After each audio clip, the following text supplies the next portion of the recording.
L'Irlande et l'Espagne mettent une tarte au président de la République Emmanuel Macron. La Commission européenne, dont la France avait annoncé lundi matin qu'elle suspendait temporairement les 691 millions d'euros d'aide au développement aux Palestiniens suite à l'offensive de la résistance palestinienne sur les territoires occupés par Israël.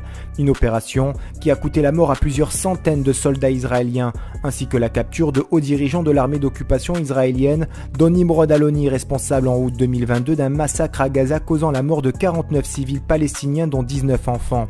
Selon le ministère des Affaires étrangères à Madrid, le chef de la diplomatie espagnole, José Manuel Alvarez, a appelé le commissaire Olivier Varelli afin de protester contre la décision de couper les aides au développement à la Palestine, jugeant qu'elle devait d'abord être discutée par l'ensemble des pays membres de l'Union européenne. Ce qui s'est passé, c'est que le ministre des Affaires étrangères espagnol a contesté cette décision et a dit mais comment se fait-il qu'on ait annoncé cette décision alors que personne n'a été consulté. Ce qui fait que ce soir, on a ce débat absolument incroyable, totalement surréaliste, où après avoir annoncé la suspension, eh bien finalement l'Union européenne a dit qu'elle allait revoir les conditions de cette aide.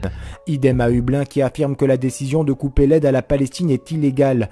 Le porte-parole du ministère irlandais est catégorique. Notre analyse est qu'il n'y a pas de base légale pour une décision unilatérale de cette nature prise par un commissaire individuellement et nous ne soutenons pas une suspension de l'aide. Des prises de parole qui ne plaisent pas à la majorité présidentielle dont le président français Emmanuel Macron. Le journaliste américain Dan Cohen, suivi par plus de 160 000 personnes sur le réseau social X, avait notamment tenu à recadrer le président de la République Emmanuel Macron suite à son tweet soutenant l'occupation israélienne. Je suis juif, qui a fait ma bar mitzvah à Jérusalem et qui a opté pour le droit de naissance. J'ai vécu 3 ans en Palestine, dont 7 mois à Gaza. Je soutiens à 100% la résistance palestinienne. Personne ne peut me vaincre dans un débat sur le sionisme et la résistance palestinienne. Et vous, pensez-vous que le lobby pro-israélien a totalement infiltré notre République au point de ne plus dénoncer l'occupation israélienne comme le faisait le général de Gaulle ou encore Jacques Chirac? Donnez votre avis en commentaire. En attendant, rejoignez-nous, soutenez l'information Break News.